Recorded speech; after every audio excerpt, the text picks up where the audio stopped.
కృష్ణుడిని ద్రౌపదీదేవి ఇప్పుడు మీరన్నట్టే భక్తితో అత్యంత భక్తితో నమ్మింది.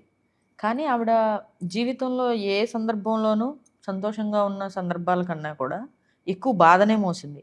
అంటే ఇక్కడ నాకెందుకు డౌట్ వచ్చిందంటే కృష్ణుడు ఎవరైతే బాధలు పడుతూ ఉంటారో వాళ్ళ పక్షానే ఉంటాడా? కేవలం ద్రౌపది మాత్రమే కాదండి, హ్మ్. ఎంతో మంది మహాభక్తుల యొక్క వృత్తాంతాలు చూడండి. హ్మ్. పాండవులు బాధపడ్డారు, హ్మ్. కుంతిమాత బాధపడింది, ద్రౌపది మాత బాధపడింది, సీతమ్మ ఎన్ని కష్టాలు అనుభవించింది, లక్ష్మణుడు ఎన్ని అవమానాలు అనుభవించాడు, హ్మ్. భరతుడు ఎంతమంది అనుమానించారు. అంటే దేవుణ్ణి చూస్ చేసుకోవడం అంటే మనం కష్టాలను చూస్ చేసుకుంటే దేవుడు మన పక్కన నిలబడతాడా? చూద్దాం, చెప్తాను. హ్మ్. ఎంతో మంది మహాభక్తులు, అంబరీషుడు కానీ, ప్రహ్లాదుడు, అది సినిమా వచ్చింది చూడండి, కార్టూన్, అది హ్మ్. మహావతార నరసింహ. మా ప్రహ్లాదుడి కష్టాలు అందరికీ మళ్ళీ ఒకసారి చిన్నప్పటి నుంచి ఎప్పుడో భక్త ప్రహ్లాదులో చూసాం, మళ్ళీ ఇప్పుడు వచ్చింది కదా. అంటే ప్రహ్లాదుడు 5 ఏళ్ల బాలుడు ఎంత కష్టపడ్డాడండి. హ్మ్. తండ్రే చంపడానికి ప్రయత్నిస్తున్నాడు 100 రకాలుగా. అంటే ఈ ప్రపంచం మనం ఎంత మహాభక్తులమైనా కూడా, ఎంత శాస్త్ర పరిజ్ఞానం ఉన్నా కూడా, ఎంత బలాఢ్యులమైనా, ఎంత అనుభవజ్ఞులమైనా కూడా ఈ ప్రపంచంలో ఉన్నంత వరకు అందరూ కష్టాలు పడవలసింది. ఇప్పుడు కృష్ణుడి పట్ల భక్తి ఉన్న వాళ్ళు కష్టాలు పడుతున్నారని మీరు అన్నారు. హ్మ్. భక్తి లేని వాళ్ళు ఏమైనా సుఖపడుతున్నారా? వాళ్ళకి చావు పుట్టుకలు లేవా? వాళ్ళకి వ్యాధులు రావా? వాళ్ళకి ఫైనాన్షియల్ ప్రాబ్లమ్స్ లేవా? వాళ్ళకి రిలేషన్షిప్ ప్రాబ్లమ్స్ లేవా? వాళ్ళకి మెడికల్ ప్రాబ్లమ్స్ రావా? భక్తి ఉంటే కష్టం వస్తుందా అన్నారు, భక్తి లేకపోతే కష్టం లేదా? చెప్పండి. కొంతమంది అంటూ ఉంటారు, ఇంట్లో కనుక కృష్ణార్జునుల ఫోటో పెట్టుకుంటే ఇంట్లో అంతా సంగ్రామమే అని. అంటే కృష్ణార్జునుల ఫోటో లేని ఇంట్లో ఏ గొడవలు జరగట్లేదా? ఇప్పుడు ఈ భౌతిక ప్రపంచం అంటేనే దుఃఖాలయం అశాశ్వతం అండి. మాముపేత్య పునర్జన్మ దుఃఖాలయం అశాశ్వతం అని భగవద్గీతలో కృష్ణుడు చెప్పాడు.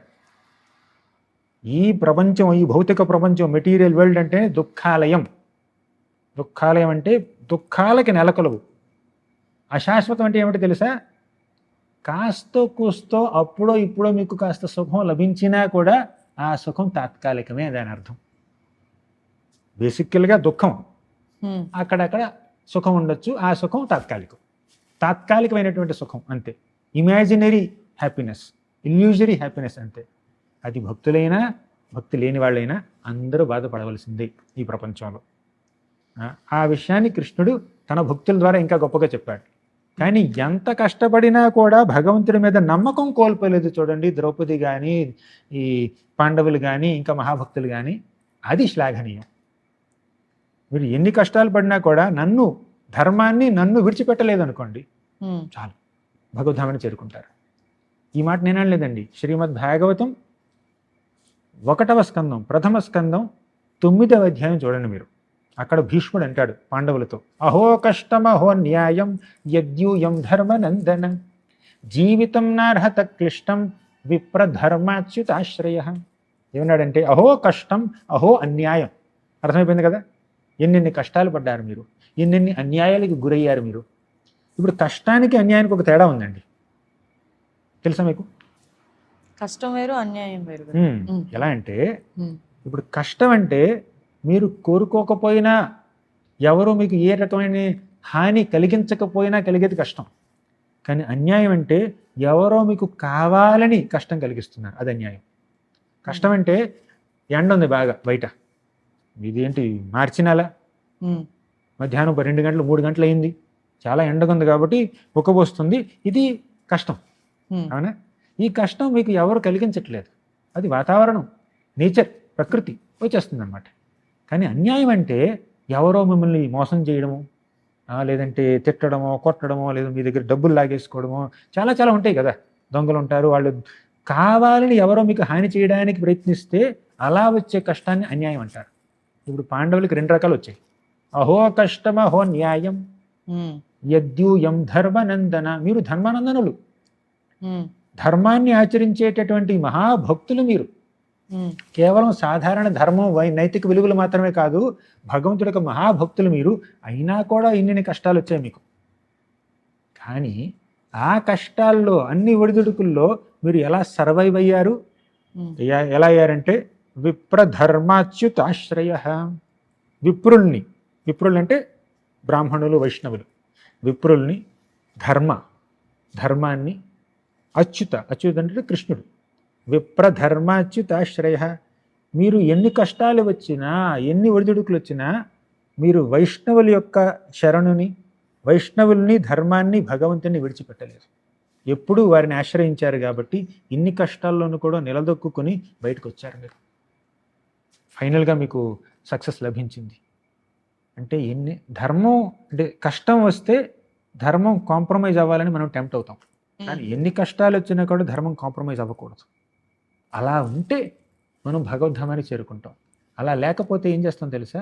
ఇంకో జన్మ ఎత్తుతాం, మళ్ళీ కష్టాలు. ఈ జన్మలో కష్టాలు, వచ్చే జన్మలో కష్టాలు, ఇంకో 10 జన్మలో కష్టాలు, ఇంకో 10 జన్మలో కష్టాలు. అసలు ఈ జనన మరణ చక్రాలను పూర్తిగా ఆపేయాలంటే ఎన్ని కష్టాలు వచ్చినా, ఎన్ని ఒడిదుడుకులు వచ్చినా కూడా విప్రధర్మ అచ్యుత ఆశ్రయ చేయాలి. అంటే విప్రుల్ని, అంటే వైష్ణవుల్ని, తర్వాత ధర్మాన్ని, తర్వాత భగవంతుణ్ణి, కృష్ణుణ్ణి ఆశ్రయిస్తే అప్పుడు కష్టాల నుంచి బయటపడి భగవద్ధామానికి వెళ్తూ ఉంటాం.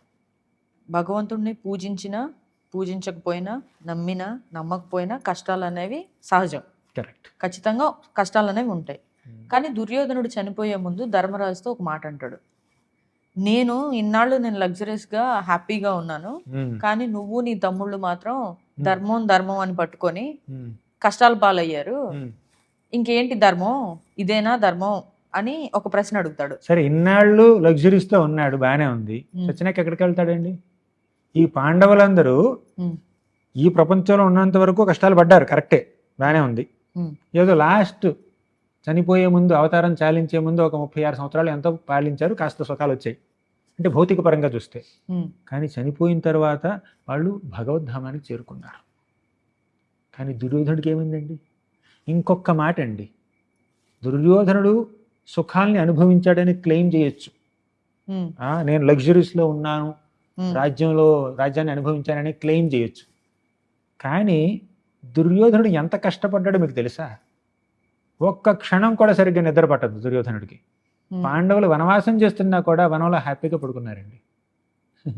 కానీ దుర్యోధనుడు వాళ్ళు హ్యాపీగా ఎందుకు పడుకున్నారు అని ఈర్ష్యతో, అసూయతో, పగతో, ద్వేషంతో సరిగ్గా పడుకోలేకపోయాడండి. భవనంలో పడుకున్నాడు, నిద్ర లేదు. వాళ్ళు గడ్డి మీద, అడవుల్లో పడుకుంటున్నారు, హాయిగా సుఖంగా పడుకున్నారు అన్నమాట. వాళ్ళలో ఐకమత్యం ఉంది, వాళ్ళు అనుభవించారు. అంటే ఆనందం, సుఖం అనేది సదుపాయాల్లోనూ, లగ్జరీస్లోనూ లేదండి, మనసులో ఉంది. మీరు ఎంత మహాభవనంలో పడుకున్నా కూడా, ఏదో బంగారు తల్పం మీద మణిమాణిక్యాలు, వజ్ర వైఢూర్యాలు పొదిగినటువంటి ఒక పెద్ద తల్పం మీద పడుకున్నా కూడా మనసులో ఈర్ష్య, ద్వేషం, అసూయ, పగ, అధర్మం ఉంటే సుఖం లేదండి. ఎగ్జాక్ట్లీ. దుర్యోధనుడు అన్నటువంటి మాటని మనం ఇంకోలా ఇంటర్ప్రిట్ చేయాలి. నేను లగ్జరీస్ మధ్యలో ఉన్నాను, లగ్జరీ నాలో లేదు. చుట్టుపక్కల ఆనందానికి కావాల్సిన సదుపాయాలు ఉన్నాయి, ఆనందం నా వశంలో లేదు. అంటే మనసులో ఆనందమైనా ఉండాలి, పగైనా ఉండాలి. ఇప్పుడు చాలా మంది మనసులో కూడా అదే ఉంటుంది కదా గురూజీ. ఏమనుకుంటారంటే అన్నీ ఉన్నాయి మాకు, మేము హ్యాపీగా ఉన్నాం అని చెప్పి పైకి చెప్తారు, కానీ వాళ్ళకి నిద్ర పట్టదు, సరిగ్గా తినలేరు, ఇలానే ఉంటారు. కానీ మేము లగ్జరీస్గా ఉన్నామని చెప్పుకుంటూ ఉంటారు. లగ్జరీ చూసుకోవడానికి సింపుల్ ఒక చిన్న పూరి గుడిసెల్లోనో, కుగ్రామంలోనో రైతుగా బ్రతికే వాళ్ళు హ్యాపీగా బ్రతకొచ్చు. ఒక పెద్ద 5 అంతస్తుల మేడలో లగ్జరీస్గా ఉన్నవాళ్ళు, ఏసీ రూమ్లో ఉన్నవాళ్ళు, వాళ్ళకి ఏదో అనారోగ్యం, నడుము నొప్పి వస్తుంది, షుగర్ వస్తుంది, బీపీ వస్తుంది, నేను ఆ డాక్టర్ దగ్గరికి వెళ్ళాలి, స్ట్రెస్, కనిపించినటువంటి స్ట్రెస్. మొహానికి మేకప్ వేసుకుంటే స్ట్రెస్ కనిపించకపోవచ్చు బయటికి, కానీ లోపల ఎంత మెంటల్ స్ట్రెస్ ఉంటుంది. అంటే కొంతమంది బాగా డబ్బు, సదుపాయాలు ఉన్నవాళ్ళు ఆనందంగా ఉండొచ్చు, కానీ డబ్బులో ఆనందం లేదు, లగ్జరీస్లో ఆనందం లేదు. నేను చెప్తున్నాను, దుర్యోధనుడు జీవితాన్ని ఆనందంగా అనుభవించలేదు. అది కొంచెం కామన్ సెన్స్ వాడితే ఎవరికైనా అర్థమైపోతుంది. ప్రతి క్షణం ఇంకా భీముడు బ్రతికే ఉన్నాడు ఏమిటి అని ఆందోళన, యాంగ్జైటీలో ఉన్న దుర్యోధనుడికి ఏం ఆనందం లభిస్తుందండి?